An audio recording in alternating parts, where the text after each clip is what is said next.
Hello, I'm Christina Ewig. I'm the director of the Center on Women, Gender, and Public Policy at the Humphrey School of Public Affairs. I would like to extend a warm welcome to all of you who are joining us today. We have a large group, which I'm very pleased about.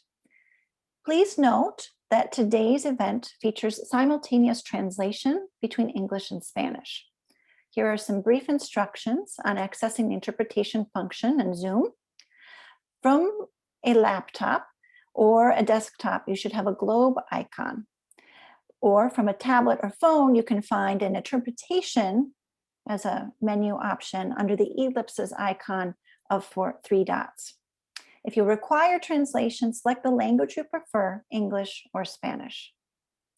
El día de hoy tenemos traducción simultáneo español-inglés. Si quieres traducción, apache donde ves el globo si estás en un PC o un Mac. Ahí puedes seleccionar la idioma que prefieres y después Apache Start. Desde un teléfono o un tablet puedes Apache los tres, el menú de los tres puntos y seleccionar su idioma y después Apache Start. With that, I'd like to now pause a moment and begin our session today with a land acknowledgement. The University of Minnesota, Twin Cities, is located on traditional, ancestral, and contemporary lands of Indigenous people. The university resides on Dakota land ceded in the treaties of 1837 and 1851. The hosts of today's event acknowledge this place as a complex and layered history. This land acknowledgement is one of the ways in which we work to educate the campus and the community about this land and our relationship with it and each other.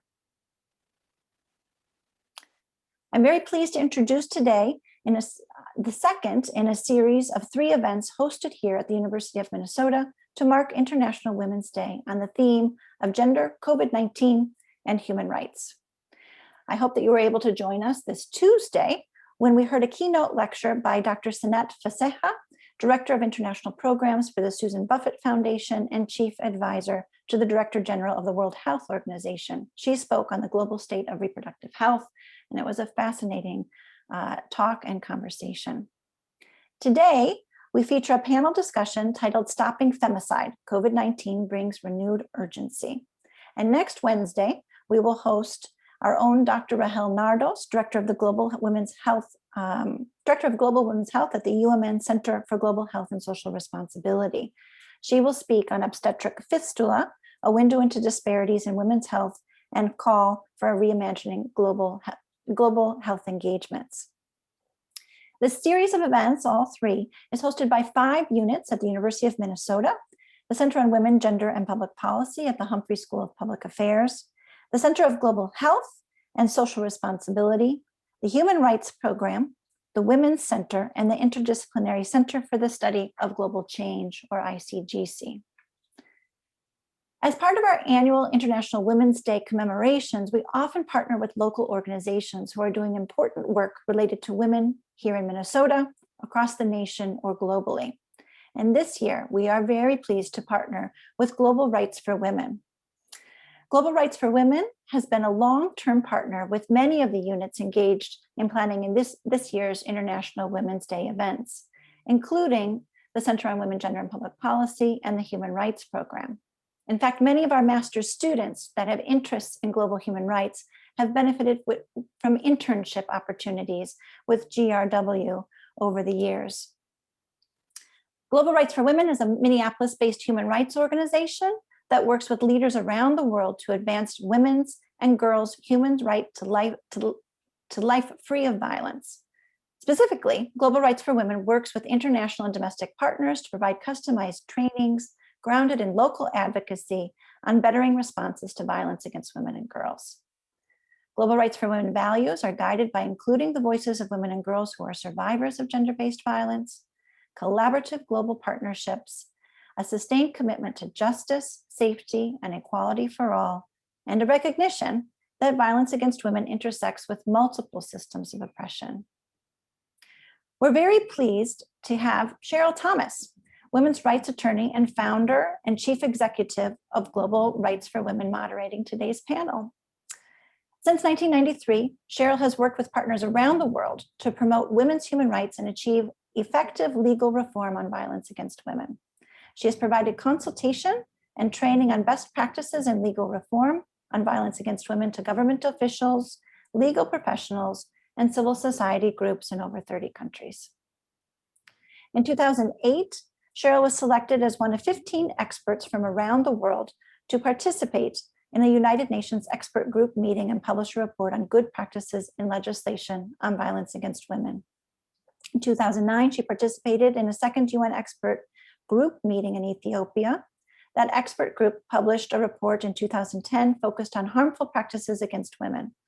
Throughout her career, she has published numerous articles and reports on violence against women as a human rights abuse. And in March 2011, she was recognized by Newsweek magazine as one of 150 women who shake the world. Two more administrative notes before I hand the floor over to Cheryl, who will introduce our amazing panel of speakers that I'm thrilled to hear from today. First, a reminder to those who have just joined us that simultaneous translation is available by clicking on the interpretation button, either at the bottom of your screen or under the ellipses icon. Un recuerdo que tenemos traducción simultáneo y se puede usar usando el icono al fondo de tu pantalla, o si estás en un teléfono o un tablet, usando los puntos que veas en su pantalla y seleccionar su idioma. A second housekeeping note, we will be using the Q&A function of Zoom to gather your questions to the three panelists, and we invite your questions at any time and hope to engage in a robust discussion with you. Thank you, and now to Cheryl. Thank you so much, Christina, and Rachel, and all the partners at the University of Minnesota for this collaboration to commemorate International Women's Day on Monday with this event featuring these incredible leaders.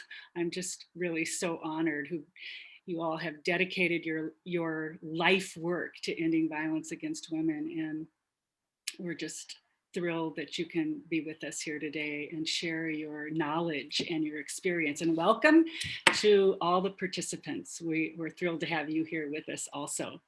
My colleague, Pat Cumby, will be monitoring the chat box for the questions, and we hope to start the question and discussion period in about 45 minutes at 12:45, that's Central Standard Time. So we'll have enough time to take your questions and comments and input for about a half an hour before we close. We are all really interested in engaging you in this discussion, in addition to sharing the experience of these amazing panelists.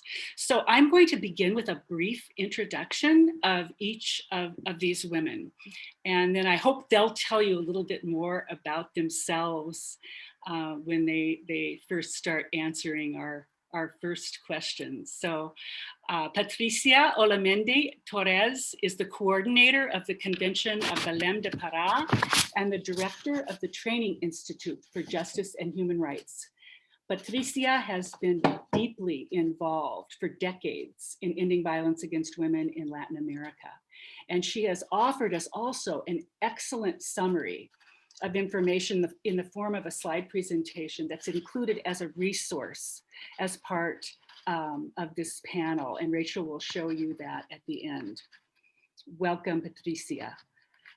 Dr. Dubravka Simonovic is the United Nations Special Rapporteur on Violence Against Women.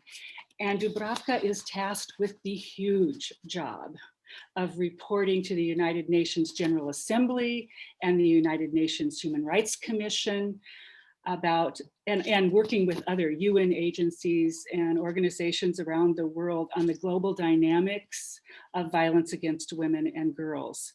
She collects statistics where they exist and reports country by country, to the United Nations on what's happening in each place regarding violence against women. You can see one of her early reports also in the resources that we'll share at the end of the panel discussion. Welcome to you, Dubravka. And Nicole Matthews, welcome Nicole, the Executive Director of the Minnesota Indian Women's Sexual Assault Coalition and Vice Chair of the Missing and Murdered Indigenous Women's Task Force, which recently published a powerful and disturbing report on this topic and reported to the legislature of Minnesota on that. And her report, the report of that task force to our legislature here in Minnesota, is also offered in our resources that you'll see in the slides at the end of the panel. So before we begin our questions for each of you, I'd like to just offer a definition of what femicide is. And this one in particular is from the United Nations Special Rapporteur on Violence Against Women. Femicide is defined as the killing of women because of their sex or gender.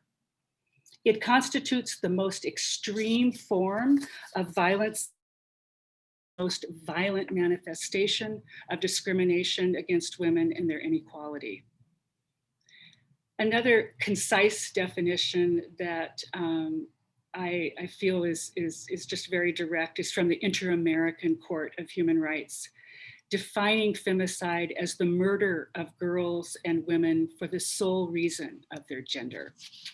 And then one last one I think is really important is from the Belém do Pará Convention on Violence, which defines femicide, and thank you for this, Patricia, I read this in your materials, the murder of women because they are women, whether it is committed by within the family, a domestic partnership, or any other interpersonal relationship, or by anyone in the community, whether it is perpetrated or tolerated by the state or its agents. So that gives another kind of perspective on what we are going to be talking about today and the experience of the women here. So as I said, Dubravka, Nicole, and Patricia, please do feel free to say a bit more about yourselves and your experience before you answer the individual questions that I'm going to pose to you. I know that our participants would appreciate that very much. Each of you has taken a leadership role in exposing and ending femicide globally, in your regions and in your communities. So we'd love it if you would describe what statistics or other information what inspired you? What inspired your commitment to shine a light on femicide and to act to end it? So maybe we could start with you, Dubravka, and kind of in the global, the global perspective. You were drawn to take on this huge job. You have traveled in your tenure to multiple countries. You have engaged with local, national, and international leaders. What inspired that? Thank you. Let me start by thanking you for inviting me to participate in this important panel on stopping femicides. And let me start with a brief introduction of this mandate of United Nations Special Rapporteur on Violence Against Women, its causes and consequences. So this mandate was established in 1994 by, at that time, UN Commission on Human Rights, now it is Human Rights Council, in order to send a clear message that violence against women is a human rights violation, and to establish specific expert human rights mechanism and trust it to recommend measures to states how to eliminate violence against women. I have started in 2015, so I'm now at the end of my tenure of 6 years. And in past 6 years, I have traveled to 10 countries. I have produced 11 thematic reports. And with respect to femicides, I have started early to address femicides in my reports. So in 2015, immediately when I was appointed by UN as Special Rapporteur, I have called all states on International Day on Elimination of Violence Against Women to establish a Femicide Watch or Femicide Observatory dedicated to prevention of femicides all over the world. And then the next step was that country were asking, so how we can do it? What are comparable data? What are good practices? So I was prompted then in 2016 to elaborate report that was presented to General Assembly on modalities on establishment of a femicide watch or observatory, or it could be observatory on violence against women, that is mandated also to collect data and analyze cases on femicides. So in 2016, I have started, and what I have seen from the beginning was what you have already mentioned. Problems with terminology, because some states are using term femicide, but many others around the world are not using term femicide, they're using term homicide.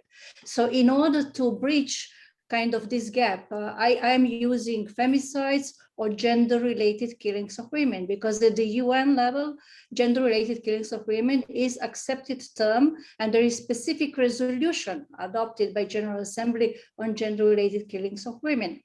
So we really want to capture every word, and our interpreter is needing just to have a little bit more time to interpret. Thank you so much. Okay, so the basic understanding was that in all states, all over the world, countries collect homicide data. But if you ask about femicide data, there is a problem. They do not have femicide data. And in order to send a clear message how to collect comparable data on gender-related killings of women, I have started with methodology that was also discussed by UNODC, UN organ that is collecting data on homicides, how to extract from homicide data what are really femicide data or gender-related killings of women. And in this proposal initiative that I have started, I'm sending a message that there are two specific comparable categories of homicides that are gender-related killings of women or femicides, intimate partner homicides or family-related homicides. If you look at category of intimate partner homicides in all countries that are now having such data, and we have relationship between victim and perpetrator. So this is key. We can see that in many countries all over the world, there is no such data. Countries do not collect data in which we have relationship between victim and the perpetrator. And this is crucial to see this category of intimate partner killings. All states that now collect such data are now revealing that more than 80% of persons killed in such intimate partner killings context are women. So this is showing that this should be category for prevention of such femicides. And for that reason, I have advocated first collection of data, then establishment of national observatories, femicide watches, different names could be used at the national level. It could be also ombudspersons and so on. They should analyze cases of femicides, emblematic cases, and all cases that are happening in the country concerned. And based on analysis of cases, they are determining shortcomings at the national level, because we are seeing many similarities related to weak protection orders, related to lack of shelters. Different measures are not available, that are not administrated properly, and so on. So such bodies should do analysis of cases, and they should recommend measures how to prevent similar cases from happening through changes of laws, changes of policy, changes of conduct of police or prosecutors, and so on. So basically now this is long-term initiative, and each year on International Day on Elimination of Violence Against Women, I'm calling states to send me data on establishment of such bodies at the national level, and data on cases of intimate partner killings, family-related killings, and on analysis of cases.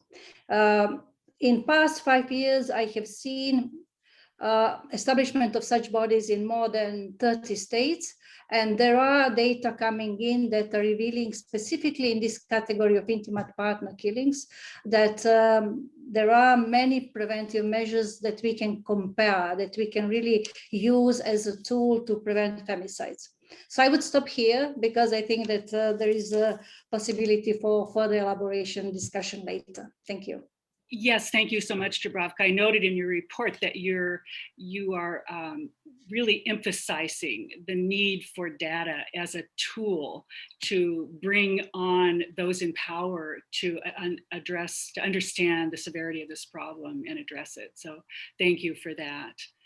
So Nicole, why don't we go to you next? You have taken such a leadership role in our community here in Minnesota, bringing to light the just devastating issue that we have here locally on missing and murdered Indigenous women. What inspired you to do this incredibly difficult work, which is so important, being highlighted in our state now, really in a way I think that it hasn't before. Mm-hmm. Yeah, thank you. And thank you for having me today. I'll start out by giving a little bit more introduction of myself. Manidu Beneshikwe Indigenous, Migisian Dodane. I am Anishinaabe. My family is from the White Earth Band of Ojibwe here in Minnesota. And I have been with the coalition for it'll be 19 years on International Women's Day. So we have been doing this work from the very beginning.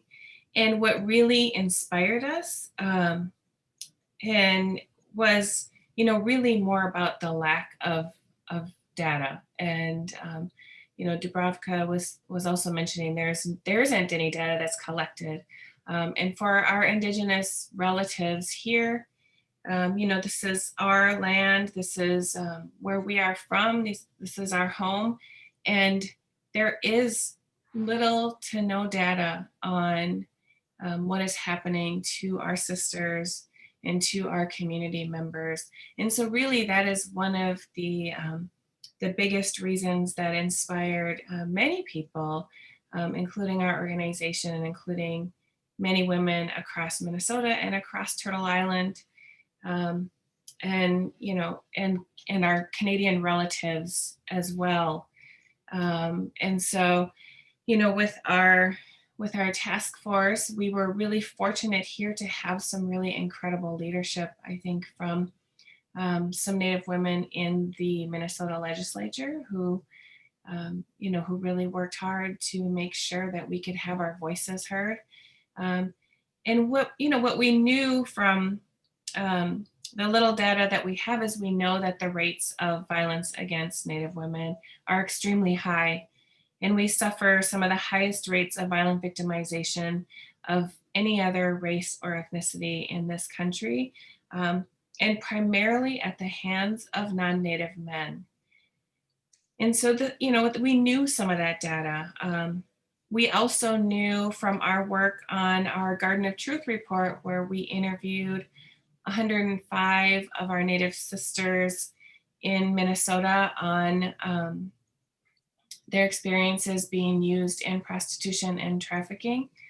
We knew that of the risk factors, we knew that many of them, about 98% of them, were currently or previously homeless. We knew that about 80% of them knew of a woman who had gone missing and they had never seen or heard from her again. So we had some data, but really what inspired us to do more was the fact that there's such a lack of data. And so I think we're missing in all aspects of that. Thank you so much, Nicole. And then I would love to get into some of those statistics that you all found as you delved into this issue with the task force in this incredible report. So thank you for that. Patricia, thank you so much for joining us today. Muchas gracias y Thank you agradezco very much. I am very appreciative of this invitation. I feel very grateful and happy to be here with all of you. I am Patricia Olamendia and I am an attorney. I have more than 40 years practicing law, and I have a doctorate in human rights and criminal law, and I have focused mostly in the legal reforms in my country. Since 1989, we started the first reforms of the law and human rights in favor of women in Mexico. These reforms were to sanction sexual violence. But I want to share with you that in countries like mine, Mexico, it is very complex to have reforms of the law because we have a heritage that is very connected to the machismo, to the control over women. When we did these first reforms about sexual violence, Mexico, still it was normal during these days that the rapist was married to the victim, the kidnapping of girls, and also marriage was allowed for girls since they were 12 years old. And these reforms were very strong, and we even finally to have punishment in our country, the rape, even the marital rape. We have that included. So in 1996, we codified the violence at home, or domestic violence, to punish the domestic violence. That was another big reform that we achieved in our country that was used to have domestic violence for something normal and daily for women. So as a product of our tragedies that we all perhaps know, as like the cotton fields, the women of the killing of women in Ciudad Juarez, Chihuahua, city of Juarez, something came to light, something brutal. It was the killing of many women who, from the very beginning, we were thinking there was a serial killer who was doing that. And then we found out there was the killing of women, but for the only fact that they were women. Because they were women, they were looking for a better future for their community and for themselves. The cotton field case is right now the most important precedent of femicide in the world. So since then, the Mexican women had to work a lot to be able to classify the criminalization of femicide in our country. I was working on the language of for create that crime in 2012. We submitted and presented to our legislature the typification of femicide criminally. So, and we say this: the killing of women for the reason of gender, of their gender, is the killing of women that can be initiated. It can start with domestic violence or sexual violence, and can start because it could be done by her significant other, her husband. It also could happen in the community because of the discrimination against women. And also, it can happen, and nowadays we classify it because the women had been, let's say, kidnapped, taken away her freedom. But nowadays we have also another component that is, it's really terrible, which is the organized crime. Nowadays we have femicide also committed by the organized crime, because we women are considered merchandise for the organized crime, like trafficking, exploitation, sexual exploitation of girls and young ladies has put at the center of the light. And also, for example, using as mules for transportation of guns and drugs, and also has called the attention the killing of women because of those reasons. So we achieve, and I want to point out that Latin America, perhaps we are the continent that has had way more challenges because the presence of a culture that is the machismo that is discriminating against women is putting us under a lot of risk. Women in Latin America, we have been fighting to have laws that have language against femicide, and we are achieving some. And I have the luck to coordinate the mechanism for Belém do Pará. Is that really this convention is impressive. I ask you to make an effort for the American women to be ratified by the United States. We're really encouraging you, because this allowed us to have a report around all Latin America and the Caribbean area. And this report gave us the definition of femicide. Nowadays, almost all Latin America has adopted that definition legally.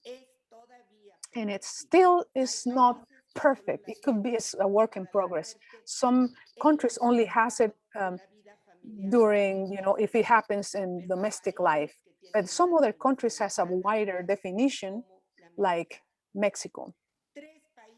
3 countries are very important, stand out because of the killing of women: El Salvador, Guatemala, Mexico. But I also wanted to tell you that in El Salvador and Guatemala, they have made a huge effort. They have not only laws, they have the prosecution officers, they have judges that are specialized in that area, and that has allowed to keep stopping with impunity. In Mexico, we only have the laws and some prosecutors, but we don't have judges that are specialized in these tribunals. And the homicide of women are not investigated, and they don't go to trial.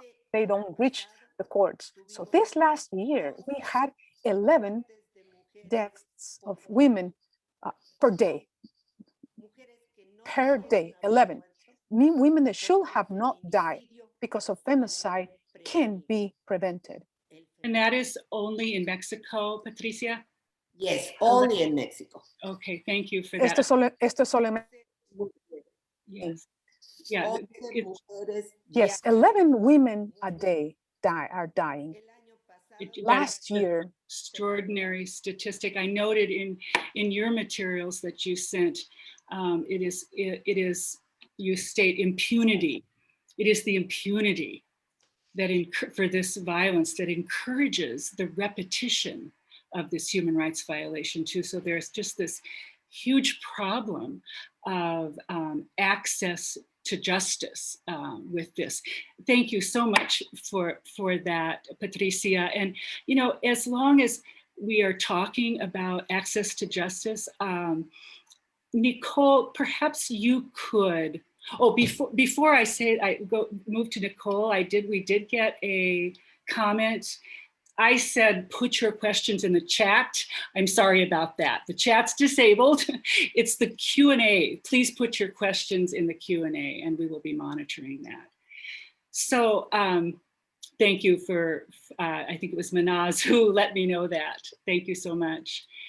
Nicole, I noted in the report on missing and murdered Indigenous women that access to justice is also one of the points that the report makes so clearly.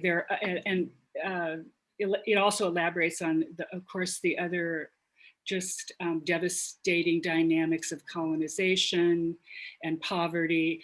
So talk about, if you would for a minute, that access to justice issue along with those other causes that you identify as contributing to this pandemic of missing and murdered Indigenous women. Yeah, absolutely. I mean, I think one of the things that is a really big challenge is we have very complex jurisdictional issues when it comes to addressing violence against Native women. And so in any one jurisdiction, if you are on tribal land, you may have 2 or 3 different jurisdictions. You may have the state that has jurisdiction over major crimes. You may have the federal government that has jurisdiction over federal crimes, and you have the tribe themselves. So we have what's called Public Law 280, and in Minnesota, we have both Public Law 280 and non-Public Law 280 tribes. And so in 9 of our reservations, we have the state that has concurrent jurisdiction with the tribe to address the major crimes. And 2 of our tribal communities has, the federal government has concurrent jurisdiction. Now, what makes it more challenging is that the tribes don't have any jurisdiction over non-native offenders.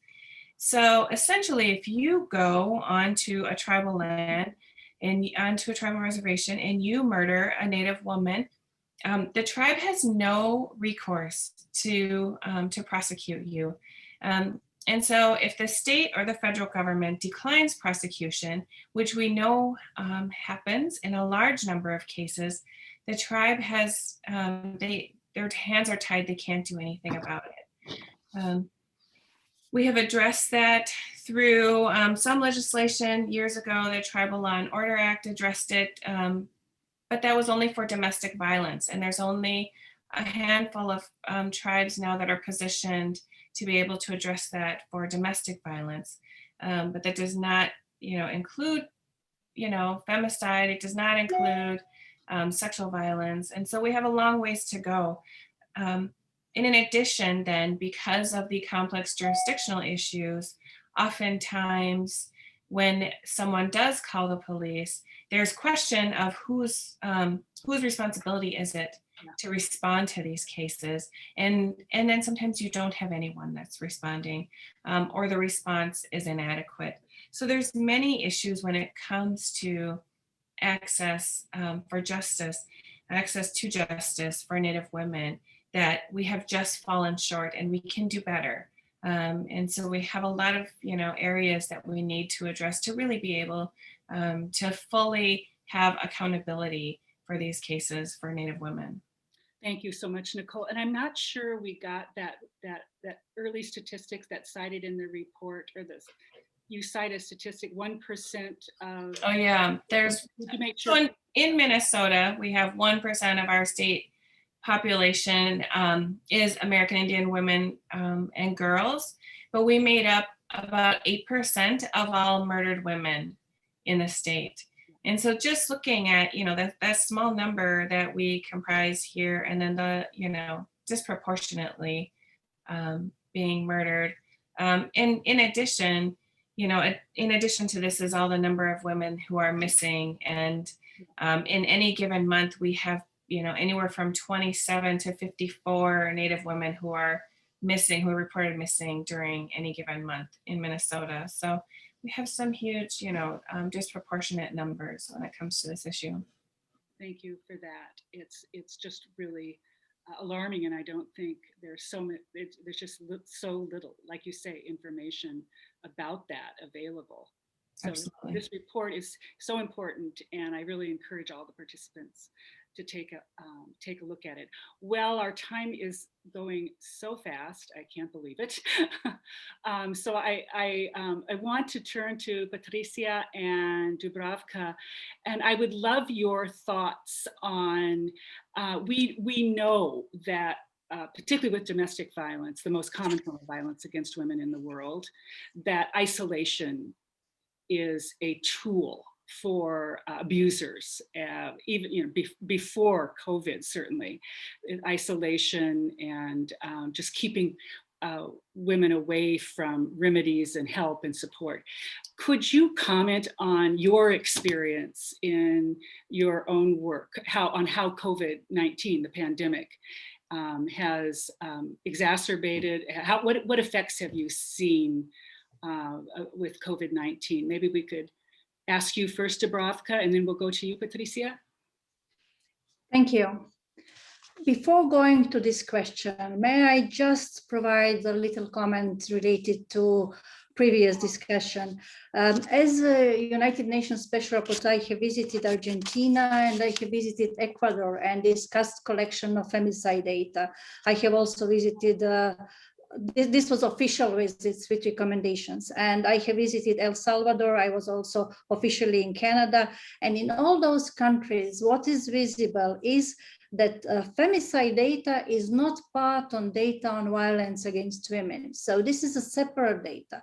So in order to see extent of violence against women in all countries all over the world, we need to have both data and data related to gender-based violence against women. So femicide data is data. Can you slow down, please? Thank you. Femicide data is data on violence against women. Then let me go to your question and COVID-19 pandemic that was pandemic inside which we had another gender-based violence against women pandemic that started long before COVID and that is now intersecting with COVID, and that will probably stay with us after the COVID. And we have seen at the beginning gender-blind lockdown measures that forced women to stay at home. They were confined in many occasions with perpetrator of violence without having possibilities to access shelters and to have efficient protection orders. So we have seen in many states all over the world that such lockdown measures and situation related to COVID exposed pre-existing shortcomings related to elimination and prevention of violence against women. I have seen also some good examples because there are alternatives. For example, if shelters are not available, then some countries have opened possibilities for women in such situation to go to hotels. Then some countries established email services for protection orders. So there were significant modifications, but overall, we are seeing increase of calls to helplines. We are seeing increase with respect to data on violence against women, and especially domestic violence, and also data on femicides. The main problem with femicide data today is how do we really have comparable data? What are those data that are collected at state level? So here we are still challenged by different legal systems in different states, because in some states there are data only on homicides. In other states, like Patricia explained, there are specific data on homicides and on femicides. So now, in order to see what is happening all over the world, because now UNODC, as UN agency collecting data on homicide, now they are also having specific report on gender-related killings of women. And from that report, the highest number of femicides are happening in African countries and Asian countries. So we have to see how we are collecting data. And I just to mention with respect to indigenous women and girls, I was member of CEDAW committee, and we had inquiry related to Mexico and murder of indigenous women and girls. So that inquiry was very important, inquiry on femicides and lack of access to justice for such women. So the situation is comparable, and it will be very important if United States would ratify the CEDAW Convention on the Elimination of All Forms of Discrimination Against Women. Then this instance could be also available to indigenous women facing such problems, because in some countries it is impunity with respect to prosecution of perpetrators. In other countries it is lack of preventive measures related to different femicides in intimate partner context at domestic level. So we have to see in each country, from those cases that are happening in country context, what are key measures for prevention? Thank you so much, Dubravka. That statistic that you mentioned from, Dubravka mentioned statistics from UNODC, United Nations Office on Drugs and Crime, just recently, well, not that recently anymore, but in 2018, I think, published another report that was, I think such an important statistic that over 50,000 women per year, that's 137 women per day, in 2017 were murdered by family members, and most of them were men murdering women in their families. So again, a statistic that we just haven't had until 2018. Patricia, I want to get back to you. What do you know about the effects of the COVID-19 pandemic on femicides and violence against women in Mexico, in your region?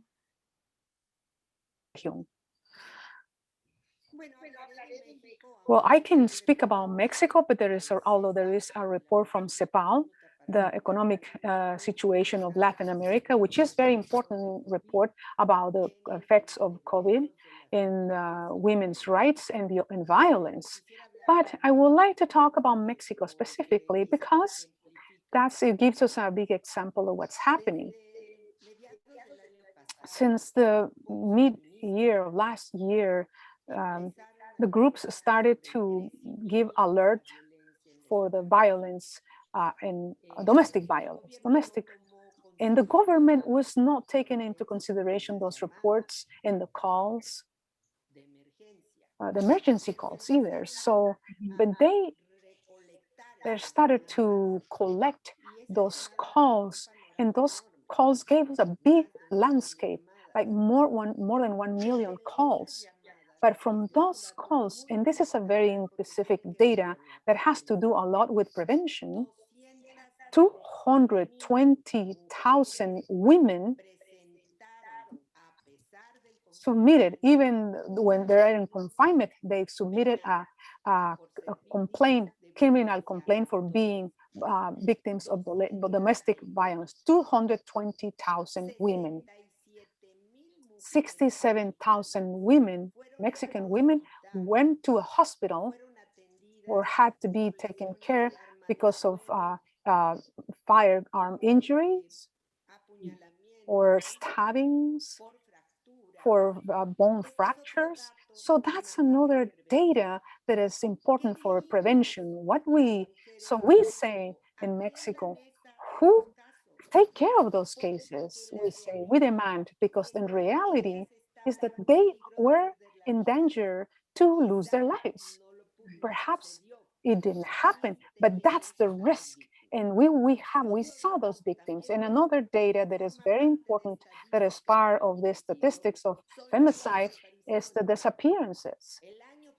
Last year,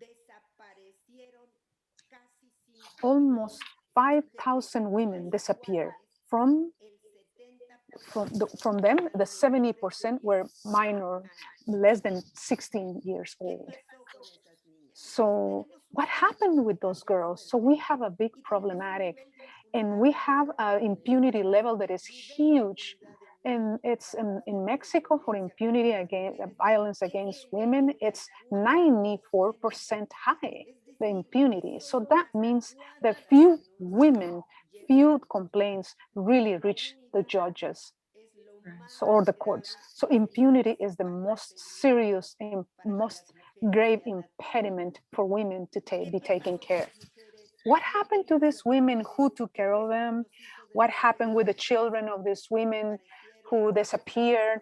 What happened with those girls? So today, nowadays, we can have some information, and based on that 2 years, we didn't have it. And that will allow us to see that in 2018, in Mexico, there were 9 killings of women per day, and now we have 11. So the numbers have grown, and also even during pandemic. Thank you, Patricia, so much for that. And I can see that Nicole wants to say something here, and we're going to get to the questions. Thank you, Pat. I see you coming on there. I just want to emphasize how, when we talk about femicide, I hear all of you saying, femicide is, as we heard in the definitions, is the most extreme form of discrimination and inequality.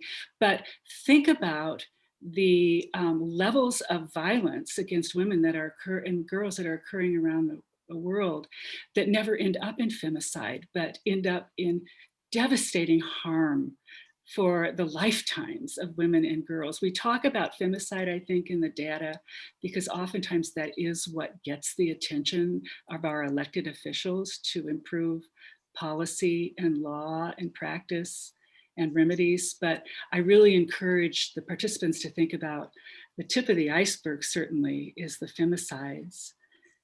Even the reporting, those who even report violence is another level of it, the highest level. And underneath that are so much more violence against women that leads up to these femicides, or maybe never results in femicide at all, but continues to devastate the lives of women and girls. And both of you, Patricia and Nicole, focus on the issue of disappeared women. And again, just revealing the devastating, deadly, dangerous intersection between race and gender, I think. Nicole, would you like to comment on that? Well, it reminds me of when we were doing the interviews for our Garden of Truth research. One of the women told a story that one of the sex buyers said to her, "I thought we killed all of you." And that really is the level of violence that not only are women encountering on the street, but the sentiment that people have when they think of us. It is how our daughters are met on the street. It is how people look at us. And you know, I just, it's just so telling. It was so telling to me when I heard that. That is really what we're talking about. Right, right. Thank you for that, Nicole. So I think what we'll do now, because we're almost, we're about 8 minutes away from 1 o'clock, and we want to give the participants a chance to ask questions. And then I'd like to end after the questions by so if you could all be thinking about what can people do? What are, you all have recommendations in the documents that you've written and published, and maybe you can think of something to say today to our participants about how can they be engaged in this issue? How can they be involved in ending the pandemic of violence against women and femicide? Pat, we have some questions for our panelists. Yes, we have lots of questions. I don't know if we'll be able to get to them all. We do have a very important question about the land acknowledgement, and Christina would like to address it. I'm going to read the question. Why does this land acknowledgement mention the land was ceded, yet leave out the very important fact that the treaty was never honored? Hence, the University of Minnesota is on stolen land, paid for with the blood and bodies of Dakota women who were the original victims of femicide on this land. So thank you to Ann, who raised that important question. Today I used the land acknowledgement that was written by the Institute for Advanced Study here at the University of Minnesota. At other times I have expanded on the land acknowledgement to fit the particular event that we're hosting. As some of you in the audience may know, having an official land acknowledgement at the University of Minnesota is quite contested. And I would agree very much with this, the person who posed this question, that this version that I read is missing. The fact that this is stolen land, not just simply ceded in the treaties that I mentioned. And it would have been very appropriate for me to mention the role that Dakota women played in that period of history. So I appreciate the question very much. Pat, should I take, since I am on camera, should I now pose the question to Patricia Torres that's in Spanish in the question and answer? Yes, okay. Please.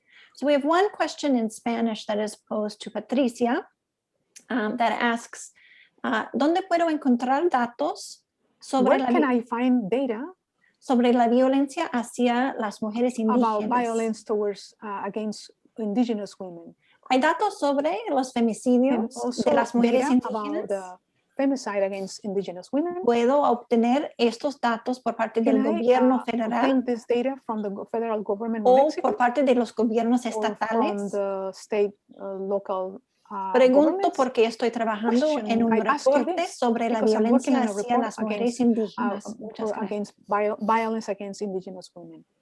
¿Quieren que la conteste? Do you Breve. want me to answer that, Cheryl? Yes, please. Ok. Los datos en México aún no son tan confiables. The data in Mexico are not necessarily trustworthy. We're still collecting this data. We have about 8 million people that are indigenous from the original towns and lands of Mexico, which is more than 50% are women. So we are ethnical, pluricultural. We speak 56 languages in Mexico, and we have communities in which they only speak their own language. So these indigenous communities, they keep customs and mores that are the way that they govern themselves. This is a very complicated situation because within those mores and customs, they still keep the turning in of girls in marriage or common law, or also they're still selling girls for a marriage. And many of these women only speak their own language. They cannot communicate with others, and the information about violence is very limited because they keep themselves, they hide many of those their own situations in their towns. So the information that we have about some of the states, specifically from indigenous populations are now is limited. But I'm telling you that Oaxaca, Chiapas, this also has a high indigenous population, are starting to report this to the indigenous communities, and we're starting to all know these big problems. For example, Oaxaca has a high number of women, indigenous women, that are victims of trafficking, people's trafficking, and the information still is limited. And there's still organizations, indigenous organizations, that are doing great work. And that's the important thing that is happening right now. But we have not been able to have access and break this cycle of the use customs and mores that are a barrier for women to speak up. So that I'm sorry, I cannot give you a real data or where to find it because the reports are not available yet, only in few states only. Perhaps. That is so typical, Patricia, that the data can't, it's either not available or it can't really be relied on. I'm just curious, why do you think the increase in reporting? Yes. You mentioned an increase in reporting. Because finally, the authorities are starting to speak about the cases they are receiving. For example, Oaxaca, up to 3 years ago, we didn't have any information. Today, we have more reports about the communities, indigenous communities, by the authorities. So in some cases, women's organizations, the indigenous women's organizations have informed that to the community. So they're breaking this cycle and say, this is happening to us. We're living this. And that's a big advancement because before we didn't have that possibility. You're muted, Cheryl. That is such an important point. I just wanted to point that out. You know, when more women are reporting violence, that's a sign of something improving, because they're willing to talk about it. They're maybe possibly more confident, whether justified or not, that they may have a remedy in the legal system or somebody may help them.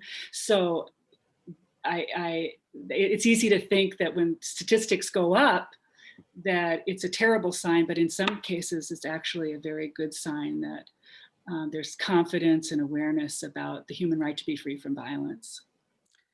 Yeah, and I can say that in the chat, there's actually a number of questions that are very related about finding information and data, including the Mideast, Kenya, South Africa.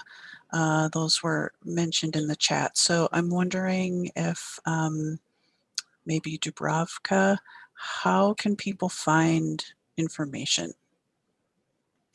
Thank you. They can find information also on my mandate's website.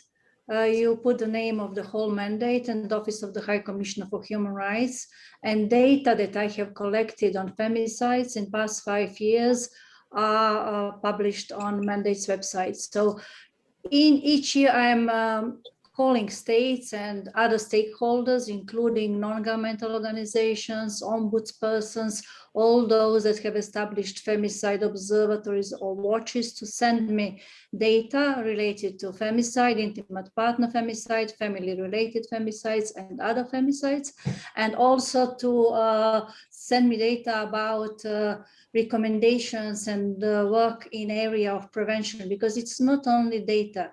It is very important to look into analysis of cases and potential that we have through analysis of cases to focus on measures of prevention.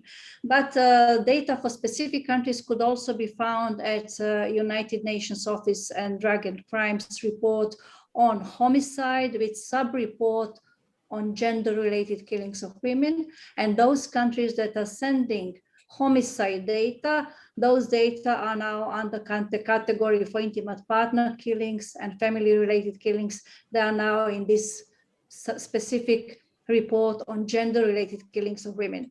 In general, there is lack of comparable data. I am cooperating with MESECVI, monitoring body under Belém do Pará, and other monitoring bodies in Europe, like Gravio, with CEDAW committee and others, in order to see what are those comparable categories that are showing. Cheryl, for example, in cases of killings, if we have increase, then it is objective category. Then it is not related to reporting. This is unfortunately showing that something is wrong, that something is worse in the country. And during the COVID, we have seen increase of femicide cases. But how to compare?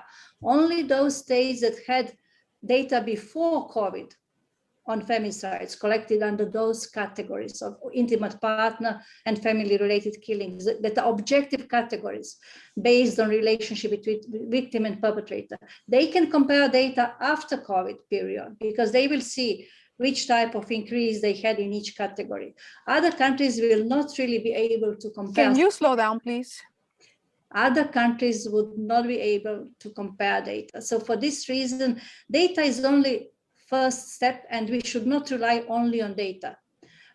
We should rely on analysis of cases from human rights perspective, using human rights obligations accepted by states. And there are many emblematic cases that are showing so many issues related to possible prevention. So I was in Ecuador. The case in Ecuador that I have seen is similar to a case in Germany, France, Italy, whatever country all over the world.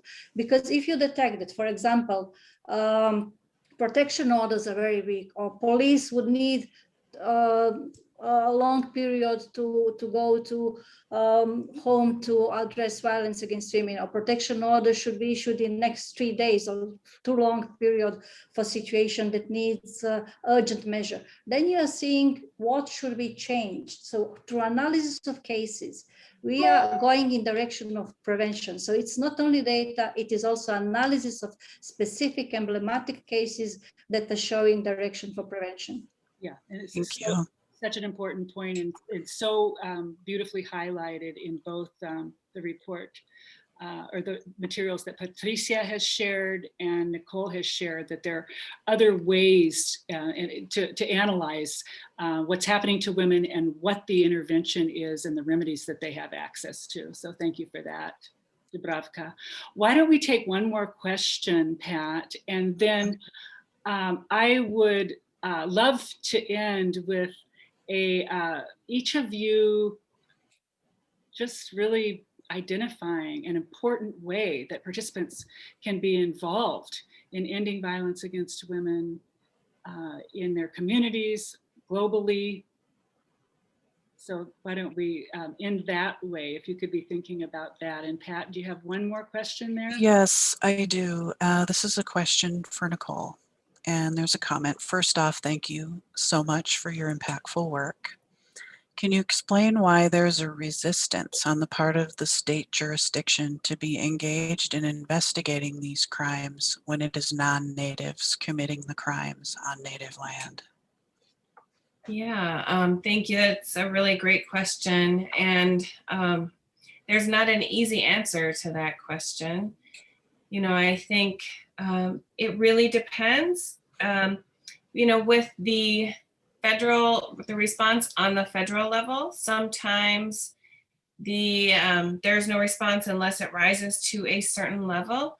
And when it comes down to local and state governments, and could be federal government, I think it sometimes comes down to racism and to the lack of accountability and the relationships that the tribe has with that local jurisdiction.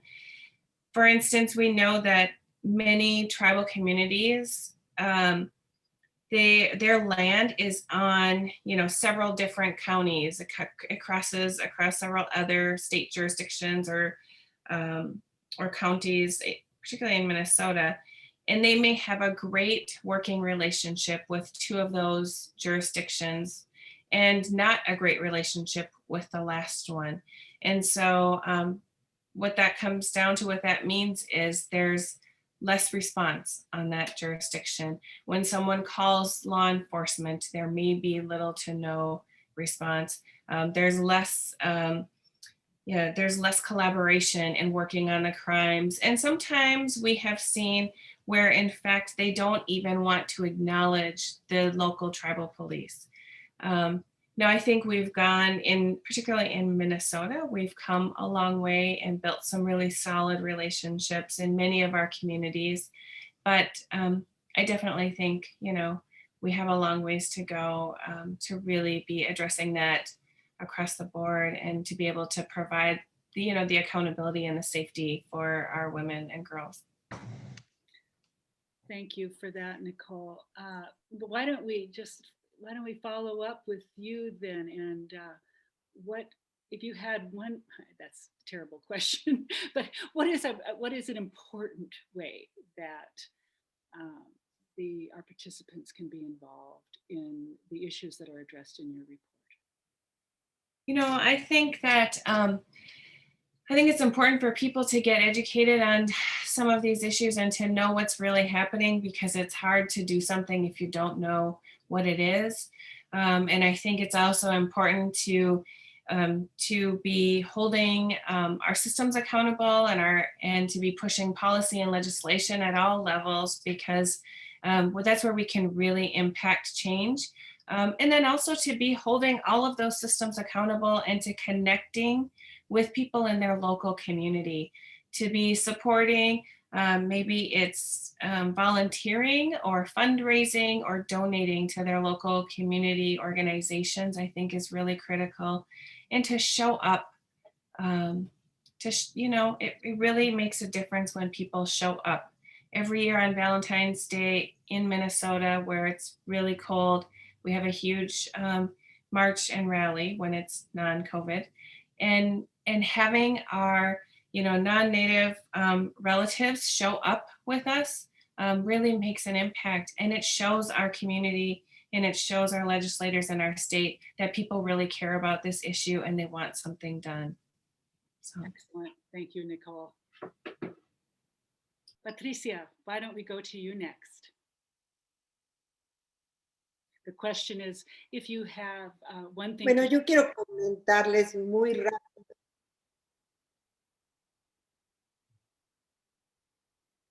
Lo que hicimos I en would like to México. comment right away what we did in Mexico last year and what we're still doing in Mexico this year, the women's organizations. We created a mechanism of dialogues that we call it we women. We have other dates, other data, I'm sorry. And we gave voice to the local organizations. And we started finding out that between the data, official data, and the real data, there was a big difference. So then it was started so that the information that we were giving weekly was so important that the press was waiting to hear our information. But we also gave empower our local organizations that dared to say what was going on wrong. So this is an exercise that we have continued. So what will I say to people here? We don't stay quiet, especially us women. Don't stay quiet. We have to believe the victims. We always have to believe the victims. Secondly, we have to be conscious that the killing of women can be avoided. They can be prevented.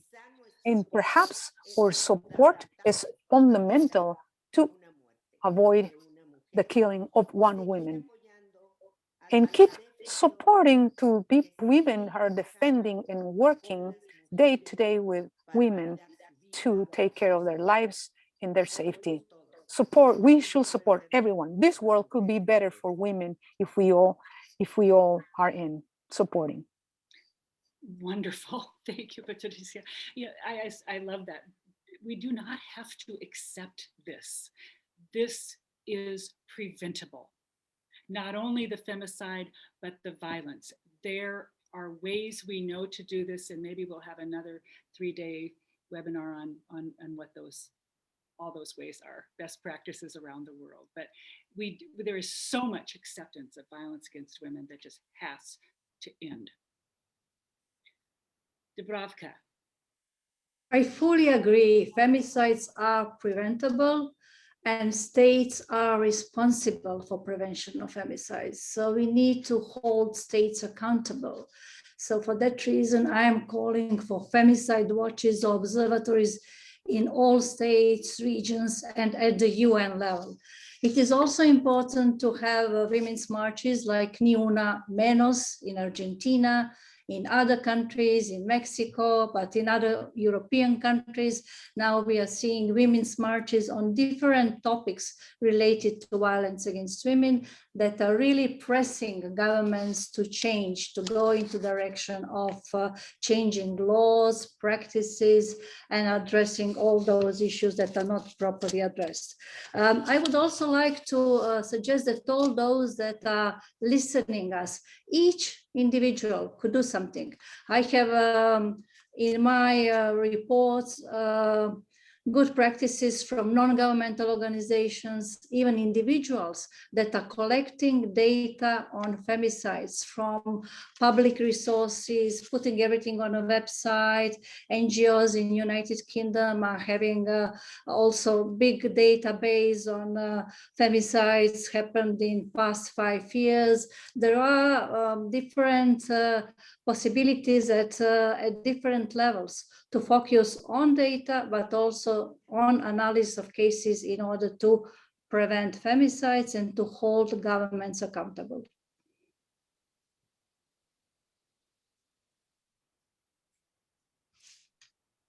You're muted. Thank you. Thank you so much, Dubravka. Thank you to all of our panelists, Patricia, Nicole, Dubravka, your dedication, your life's work dedication is just a gift to all of us in the world. And I thank you for that. And I'm going to turn it over back to Christina now. And thank you to the participants. Thank you. Well, that is the closeout of our event today. I want to extend a huge thank you to Cheryl Thomas and Global Rights for Women for coordinating this event with us today and our 5 university partners. And a special thanks to Dubravka, Nicole, and Patricia. I learned an incredible amount from this discussion today and only wish we could have stayed on for another hour to go through the really important questions that so many of the audience have raised in the Q&A section. So I want to remind everybody that we have one more event related to this series that is coming up next week, Wednesday, March 10th at 9 a.m. Dr. Rahel Nardos will be speaking on obstetric fistula, a window into disparities in women's health and a call for reimagining global health engagements. I also want to let you know that this event has been recorded. Those who have registered will receive an email letting you know when the recording is ready for view and where to access it. And we've also put together at the website at the bottom of the slide that I just showed, and we will also email to you a list of resources, many of the reports and data that our participants have mentioned today in this talk, if you wanted to continue to learn about this. And I'm certainly inspired to continue and engage in these issues after the final comments of our speakers today. Thank you for joining us.